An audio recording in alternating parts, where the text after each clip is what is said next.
各位弟兄姊妹，早晨，主內平安。而家將時間交俾領詩嘅弟兄姊妹。弟兄姊妹早晨，好感謝主保守我哋平安度過一個星期。今日翻到嚟神家，咁我哋要唱幾首詩歌嚟到讚美我哋嘅神。如果我哋有咩唔舒服，有咩困難，神都同我哋同在，保守我哋。只要我哋有信心嚟到神嘅面前，依靠佢，佢就會幫助我哋。好，我哋而家唱呢首詩歌。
我的手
多謝大家請坐。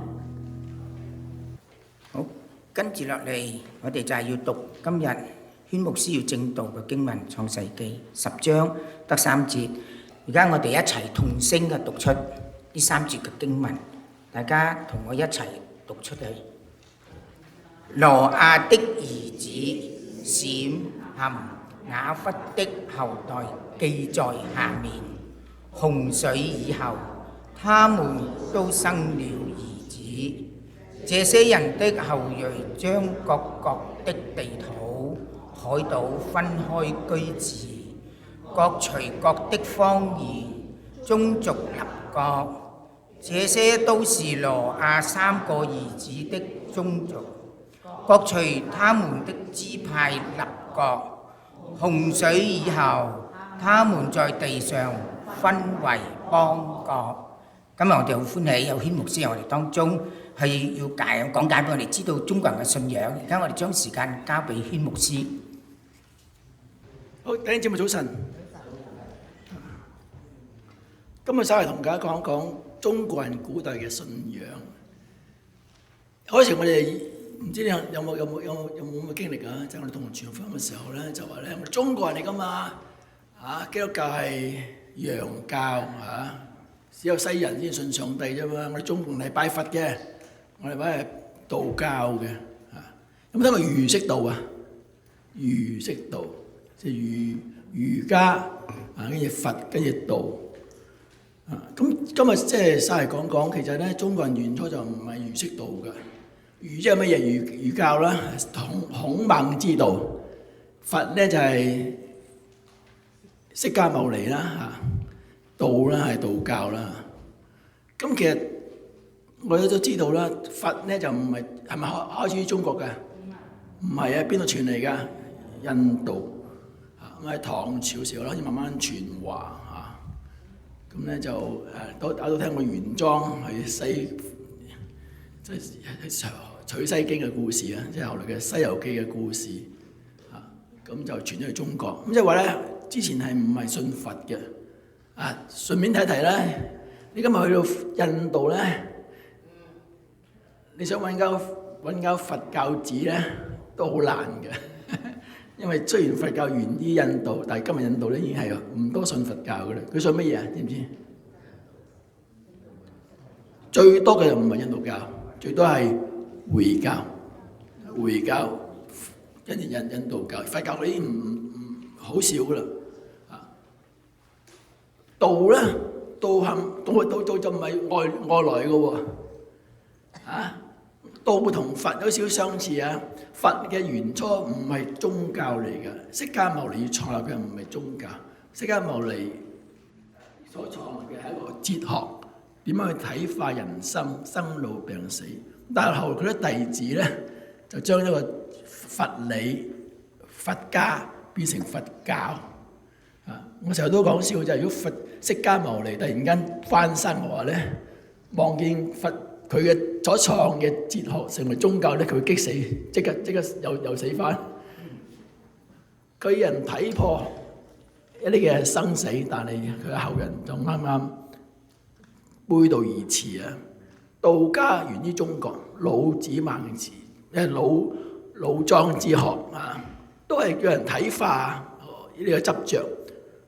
原本都係一套哲學嚟嘅，但係後來咧就搞到滿天神佛即係冚唪唥都，因為我覺得中國人啲創意都好犀利啊！將一個哲學變成一個嘅宗教又搞即係道家嗰個迷信色彩咧，道家佛已經好犀利㗎啦，道仲厲害啊！可能最近大家都睇過套電影叫《破地獄》就係咧，即係點樣去幫啲死人嚟到去超度，即係全部都係知咩叫作家，寫嘢嗰啲作家，佛道咧都係作家嚟嘅，作啲家啲咪作家咯，即係 anyway。咁儒咧，儒係中國嘅喎，即係孔孟之道啊。咁但係其實儒咧就唔係宗教嚟嘅，但係後來慢慢咧都俾人變做宗教喎，所以有叫咩孔教啊。我住黃大仙嘅，呢度叫黃大仙叫孔教大成中學。孔教即係祭孔、拜孔嘅，呢全部都係。好啦，講轉頭啦。中國原作嘅中國人喺佛傳話之前，或者係道俾人變質之前，中國人原作信乜嘢嘢嘅咧？其實咧我哋係拜天嘅喎，祭天或者上帝。嗱，我哋聖經有上帝係咪啊？唔好以為上帝兩個字係我哋作嘅喎，上帝兩個字係源於中國嘅喎。喺邊度咧？最出名嘅就係最多係見到係《詩經》，《詩經》即係周朝嘅《詩經》啊！周朝就遠在唐之前嘅周啊，知咩周啊？夏商周啊嘛，跟住到秦漢嗰啲《詩經》啊！我諗我最熟悉嘅字眼就係咧，斑斑雎鳩，在河之洲，窈窕淑女，君子好逑，呢個我哋熟悉嘅。但係其實聖經仲有好多提到上帝嘅喎，上帝臨於大地，即係一個威嚴嘅上帝臨於大地。咁嗰個嗱，有時我哋話咁個上帝係自然天咧，因為位格天。咩叫自然天咧？自然天即係話嗰個天純粹係一個嘅力量係冇位格嘅，係冇感情嘅。純粹一種力量，譬如一個電池，電池係咪力量嚟㗎？電池係力量嚟㗎，一個電池啊，係力量嚟㗎，但係佢冇位格㗎。因為電池唔識諗嘢，唔識感覺嘢㗎嘛。但係中國人講到天嘅時候咧，係自然力量啊，因為有感情嘅咧。其實睇翻轉頭嘅時間咧，中國人係有嗰個天或者上帝咧，唔係一種嘅自然天，即係唔係一種自然嘅力量，係有感情㗎。譬如我哋話咩啊，上天有浩天之德。嗱，如果上天係冇感情嘅話，咁就唔會話上天有好生之德㗎啦嘛，係嘛？天啊，用嘅就係孝感動天啊。咁我問你，嗰個孝感動天個天會係自然力量咧，因為聽你會有感受噶，一定係有感受啦，係咪？如果唔係嘅話，就唔會孝感會動嗰個天啦，係咪？所以個天就唔係屬於一種自然嘅力量，而係一種有位格嘅、有感情嘅。好簡單，就要唔信耶穌嘅人喺危急時候話咩啊？天啊，天啊，幫我！嗰個天係咩嚟嘅？如果佢唔識聽你嘅話，你嗌咩天啫？佢都唔識聽你講嘢。呢啲唔會向你有咩嘅回應，所以中國人原初係有嗰個天嘅知道有天嘅存在，有上帝啊。詩經睇到好多上帝啊，天上天，天字拆開就一大天啊，一大即係天上天上邊嗰一大咩一大啊？即係佢最大。呢個大就唔係一種嘅自然力量，而係佢真係位份上係好尊貴尊榮。呢一切只有一樣嘢，就係中國人原初其實係拜天，拜上帝，上帝喺天上邊嘅。唔知大家有冇個天壇啊？天壇，北京嘅天壇，天壇嘅頂咩色㗎？嚇？好你。天壇嘅屋頂係藍色嘅，藍色嘅。裏邊咧係咪裝咗佛裝咗個如來佛祖啊？觀音，見到一個孫悟空啊，關公，北都冇，裏邊係冇嘅，淨係得個牌，你記唔記得寫4個字？先寫咩4個字啊？上帝啊！好近㗎咯喎！皇天上帝，皇天就係皇帝嗰種皇天上帝。嗱，天壇就係好明顯就係祭天嘅、拜天嘅，呢個同佛道冇關聯嘅祭天。而嗰個天唔係一個純粹嘅自然天，乃係一個有位格嘅，所以佢哋去祭天、去敬天，而嗰個天係上帝。好啦，講轉頭啦。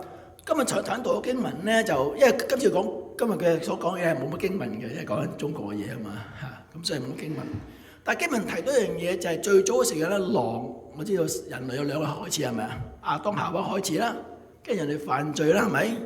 跟住就神用洪水滅世，滅世之後咧，狼啊就嗰年頭咧，方舟都係船嚟噶嘛係咪？入方舟啊有幾多人啊？有8個人，我都聽過啊！8個人入方舟啊，挪亞傳道就得佢太太3個仔3個新抱，今日有8個人。咁有人話咧，中國船字咧都有意思嘅，船係舟8口，有冇關聯咧？可能有。anyway， 挪亞透過方舟嘅緣故免於洪水，後來咧洪咗之後。就佢3個仔就分散全地，一個係閃，一個就含，一個就雅弗，就分散全地，建立咗唔同嘅國邦。雅弗就向咗西，一般嚟講就成為咗後嚟嘅白人嘅祖先。含咧就向南，就成為咗黑人嘅祖先。而閃咧就向東。成為黃種人嘅祖先，即係去咗亞洲。簡單嚟講，雅弗向咗歐洲，含去咗南，去咗非洲，然之後閃咧就去咗東邊亞洲。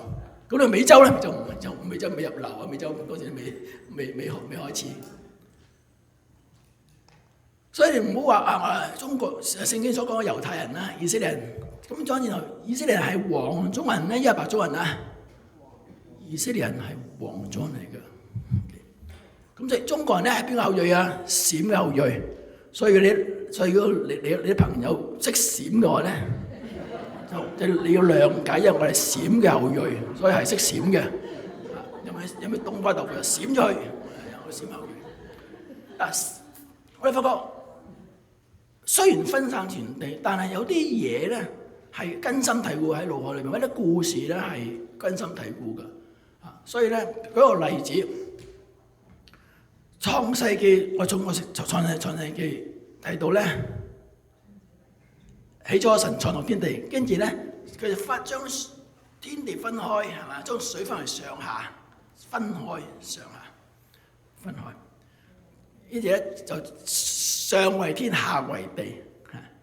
咁呢一個如果睇翻中國咧，我記得我中學嘅時候咧。個老師姓盤嘅，唔多人姓盤嘅。咁我哋嗰個花名，佢哋叫盤古王，盤古王啊。咁佢都覺得，佢又唔介意嘅喎，因為佢覺得盤古係好巴閉嘅嘛，開天闢地。咁你留意呢個故事，盤古王嘅故事同聖經故事好相似嘅。話説咧，就係聖經話啦，起咗。地係空虛混沌，成個靈魂行喺水面上，呢就分開嘛。地係空虛混沌，同頭先所講《山海經》所記載嘅盤古人嘅故事好相似嘅喎。話説以前咧有一個嘅呢個天地引入咗一嚿雲，一個類似蛋一個污濁嘅蛋，然之後喺裏邊勾咗個盤古出嚟，咁啊盤古就起身，佢好混沌啊，呢就拉副斧頭。冇得有斧頭嘅嗱，聽過就唔好駁鼓。總唔知有冇攞把斧頭啦，一劈開，一蛋，呢個蛋分開之後咧，咦，就合翻埋喎。咁啊盤古王就頂住個上邊，頂住下邊，咁樣咧，咁佢慢慢成長。因為唔知高好多好多好多。咁啊，佢唔食嘢點高啊？唔好博估，總之佢舉高，好啩，高咁上下咧，我都天地已經穩固啦，上為天，下為地，我都死得啦，跟住就瞓低。於是咧寫咗咧，雙眼就成為日月啦，啊，皮膚就成為泥土，嗰啲嘅血脈咧就成為河流，啲毛咧就成為咗樹木。呢個就係中國嘅創世故事。咦，同聖經好，同聖經似嘅喎啦。咁你話即係相似啫，但係好唔同喎，好神話化。就係一傳下，係咪？一傳下。你譬如我嗰個例，都玩個故事係咪啊？可能你玩呢個遊戲，10個人傳住，我細聲講嗰樣嘢。唔好咁講啦，喺背就寫字。一路寫落去。嗱，我寫個。蘇國忠傳蘇國忠，傳到去咧，可能唔知寫就蘇國忠變咗孫悟空咯喎，即係你傳下就傳，有啲係傳錯咗，你明白？唔好意思啊，即係傳下傳錯咗，即係有啲係亂咗啊，但係個意思一樣嘅喎，係咪啊？都係分為上下。咁另外咧，古時中國聖經裏面有洪水故事，考下你啦。中國古時有冇洪水故事咧？有2個，一個係大禹治水嘅故事，大禹治水故事，我哋個個識啦，係咪啊？3次過家門而不入嘅故事。另一個嘅更出名嘅故事，咩故事啊？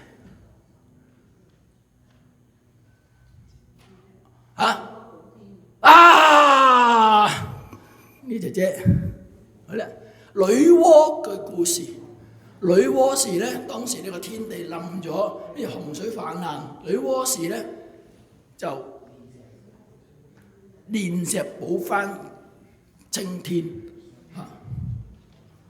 呢一個同洪水故事好相似嘅，因為洪水就係天地跟住啲洪水就泛濫，好相似嘅。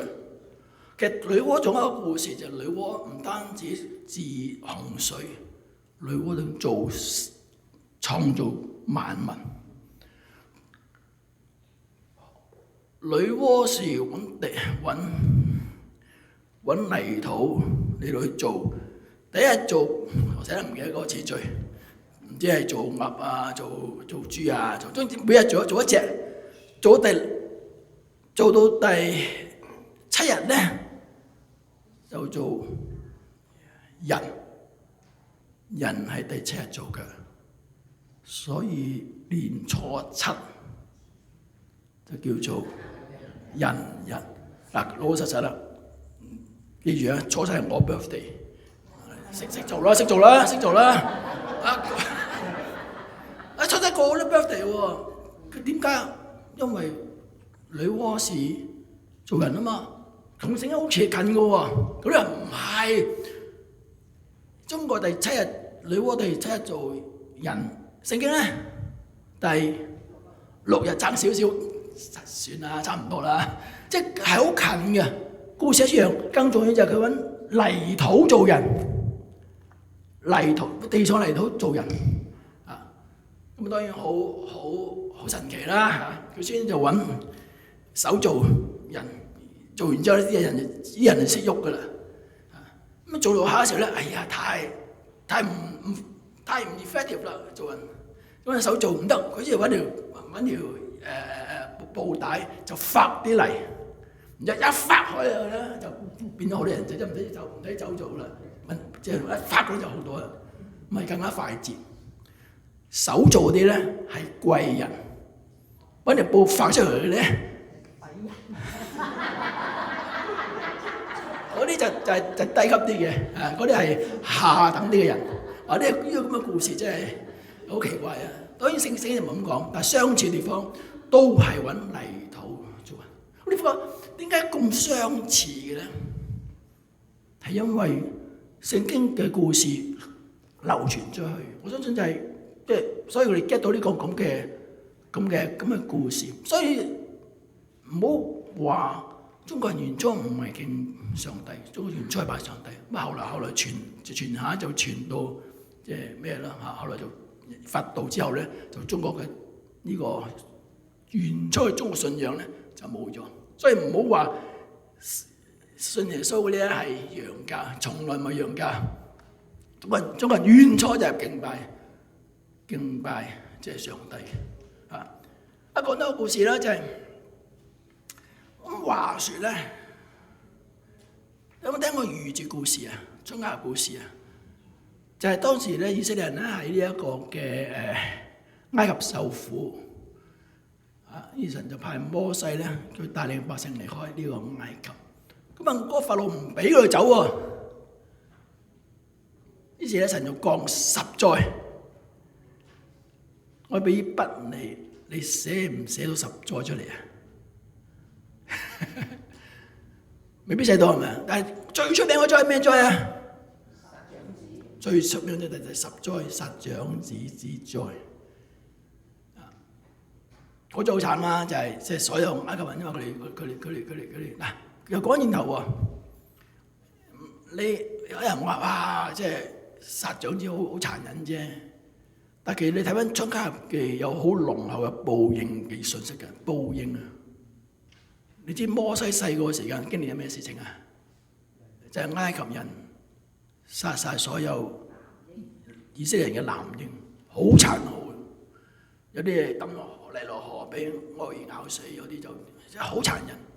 所以第10災嗰個殺長之災，某程度上係一個報應嚟嘅，係一個神對埃及人唔單止唔容讓百姓離開，更加佢曾經做啲好傷天害理嘅事。你講轉頭喺個故事裏邊咧，即係聖經教者咧就咁將會有天使嚟到殺戮長子。咁猶太人咧，你哋小心啊！嗱，教你咧就要佢係月份咧係以色列嘅第一個月，即係首月。佢哋嘅正月，好奇怪啊！講得題外又話，我哋嗌正月咧，其實應該個正月即係1月係正月啊嘛。不過我哋好奇怪，我哋唔讀叫正月嘅，我哋叫做正月嘅喎。咁點解咧？咁啊題外話講少少啦。原初我哋係嗌正月㗎，後來因為有一個皇帝叫做雍正。既然我係雍正嘅話，你就唔可以立亂講個正字，避諱啊嘛。咁啊噏錯少少得唔得啦？正月咯，咪正到而家啦。Anyway， 聖經就話喺以色列嘅正月嘅時候，即係正月啦，1月嘅時候咧，發生呢件事。然之後咧就要佢哋每一隻要預備一隻羔羊，買羔羊一家食嗰個嘅羔羊。如果羔羊要擺14天嘅喎，點解14天啊？因為呢個羔羊要冇殘疾噶嘛，因為嗰個羔羊係預表耶穌基督噶嘛，明唔明啊？所以耶穌係冇殘疾嘅，耶穌係完美嘅，所以個羔羊都係完美嘅，所以就擺14日。點知14日裏邊，如果你夜晚聽到個羊嚟，咁就唔得，嘢唔得好。一定要健康嘅羊咩啊？等咗14日冇事啦，就可以殺咗佢。殺咗佢之後咧，就將佢啲血咧就塗喺門框門楣上邊。咁嘅時候咧，當殺戮之夜嘅時候，所以黑風高散嘅時候咧，當天使經過嘅時候咧，見到門外有血，門框門楣有紅色血嘅時候咧，就 pass over， 即係攬過，就唔去屋裏邊啦，去殺長子。哇！咪先另外一樣嘢就係第二日咧，神話當我行呢災嘅話咧，法老就會俾你走啦。但係佢可能會 change his mind 嘅喎，會改變心意嘅喎，所以你哋要趕緊嘅食完之後立齊架撐，唔係架撐，立齊嘅家當就走啦。所以嗰啲嘢咧，佢哋要食羊羔，一家人喺屋企裏邊一齊食嗰個我哋叫逾越節嘅晚餐。嗰度有隻羊要食晒，另外有無酵餅啦，仲另外仲有啲嘢。當夜個圖畫就係你想象下，埃及人留意到自己個長子突然間嗰晚死咗吧，會有咩後果啊？喊啦係咪啊？喊啦係咪啊？以色列人喺屋企裏邊聽到外邊埃及人嘅喊聲，驚唔驚啊？驚，但係唔緊要，知道自己冇事，因為門外面有血保護。哇！火食啦，火食啦，火食啦！呢個圖畫令諗起乜嘢？諗起紅色嘅門框門楣，裏邊嘅人一家人圍埋一台食嘢。呢一個係咩嚟㗎？呢個係除夕之夜，一齊食團年飯。門嘅外邊門框門楣有紅色嘅春聯。你問翻點解要揾紅色嘅春聯？點解要識燒紅色嘅炮仗？紅色嘅對聯同埋紅色嘅炮仗都係咩色㗎？紅色嘅。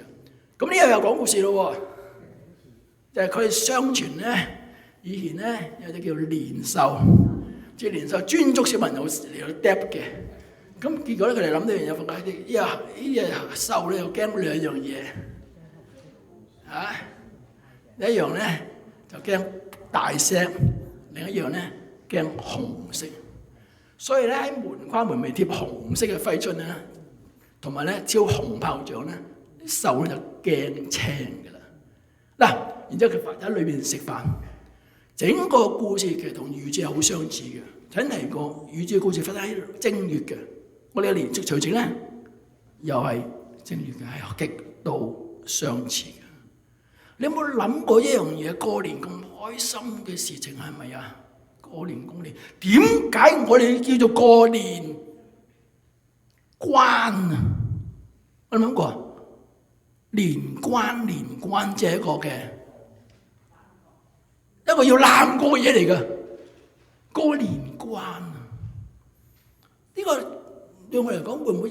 你可以話又啱得咁巧，啱啫。但我相信唔係咁簡單。有啲嘢係冤，有啲嘢係有關聯住嘅。Anyway， 呢個係所以中國人原初係敬上帝，咁但係後來道法之後就乜嘢啦嚇？你問我話，我覺得中國即係神係愛中國人嘅，咁所以雖然中國人可以轉做拜道拜佛。咁但係神嘅憐憫仍然為仍然係愛中國人啊！跳到滿清啊！我話一離開少咗中國古代中國人嘅信仰，講少咗近代嘅嘢。清朝嘅時候，清朝係咩朝代？清朝係一個封閉嘅時間。清朝係滿清管中國，所以好驚人作反。咁佢用兩種方式嚟到去令到啲人咧係唔會諗改教反清。第一樣嘢就係讀書啊！等你個個都十年窗下無人問，一舉成名天下知，個個都溫溫讀書讀到溫溫頓頓，就唔會考慮其他嘢。第二樣嘢就透過所讀嘅嘢，全部都係咩咧？忠君愛國。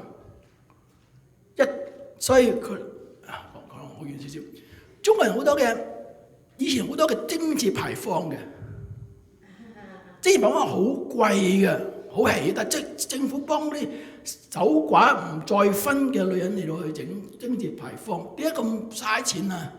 呢個觀念其實同考試一樣㗎，透過整貞節牌坊宣揚一樣嘢，一女不侍二夫，一女不侍二夫，下一句就一神不父不侍二主，即係話你做咗喺清朝嘅話，你又唔會諗住作反嘅，呢個係大逆不道嘅事情。女性丈夫唔喺度之後再嫁係不貞，臣子你想反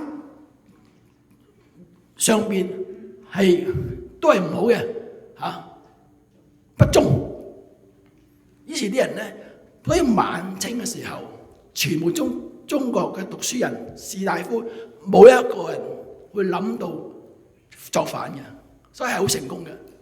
咁當然就係後來就食鴉片啦，更加食鴉片就個個都暈暈沌沌，更加唔會諗到作反。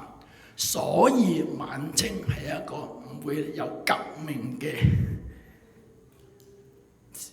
地方嚟嘅，個個都唔會諗作反，因為清朝嗰種策略就令到你啲人乜。咁但係好奇怪，世事係咁樣咯。喺廣東某條村，好似叫翠亨村，有個後生仔走咗去檀香山讀書，佢姓孫嘅。去檀香山讀書就佢喺度信耶穌，信耶穌之後，佢發覺聖經所講嘅係講公平公義。當滿清政府腐敗、慈禧龍國嘅時候，佢覺得要作反，因為中國人唔掂嘅。呢就喺檀香山，即係今日嘅夏威夷，創立咗興中會。興中會後來叫改名叫同盟會，同盟會再改名就係國民黨，開始咗轟轟烈嘅晚清革命。冇時間慢慢講，如果唔係基督徒嘅話，晚清就唔會有辛亥革命。即係我想講面就係，即係由開始嘅時間，中國人嘅象徵信仰，到後來上帝要揾翻中國人，透過宣教士，而家透過一啲嘅基督徒嘅革命，讓中國可以脫離咗晚清清朝嗰種嘅腐敗。雖然革命唔係完全成功，所以後嚟好多軍閥，但我仍然覺得神係愛中國人。之後中國好多變化，宗教受好多嘅迫害，好多嘅限制。但係今日中國教會仍然都係好興旺，好多福音嘅工作。所以我覺得神嘅恩典冇離開到中國人，即係神仍然愛中國人。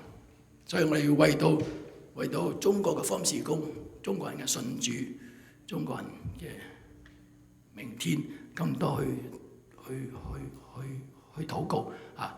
咁講完啦，希望下一次有人話你我哋中國人係信佛嘅、信道嘅。咁如果你記得今日講嘅嘢咧，就將今日所講嘅嘢同佢講下咯喎即係我仍然深信神係愛中國人，我哋要作為中國人，我哋要為到中國呢個禱告，我同心禱告。真嘅，將來睇翻好多故事，睇翻其實中國最早嘅中國人係敬上帝嘅。睇到上帝兩個字喺詩經裏邊經常出現，係一位人所敬奉，又如去讚頌、去感恩嘅上帝。神，我哋都原來繼續幫助我哋，讓我知道我哋中國古時嘅中國人嘅信仰。當今日可能中國面對好多嘅挑戰嘅時間，或者宗教仍然受到啲限制嘅時候，我哋願意為到我哋嘅國家、我哋嘅祖國嚟到去獻上我哋嘅禱告。神愛中國人，我哋求你嘅幫助保守，我哋同心禱告，交託奉耶穌基督名字祈求，阿們。冇咩困難係大過主嘅恩典。好多謝宣牧師嘅證導，請我哋弟兄姊妹一齊嘅起立，我哋唱回應嘅詩歌。我哋唱呢首詩歌係他是主。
請坐。而家請我哋一齊嘅起立，我哋唱讚美詩，然後請蘇牧師為我哋祝福。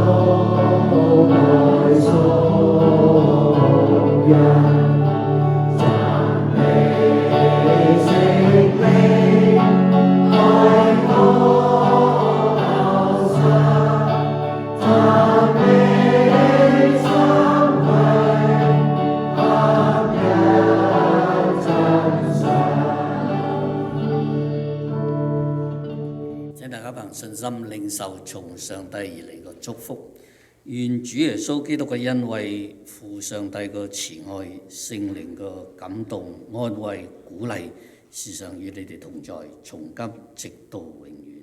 阿門。請坐，我哋默禱之後散會。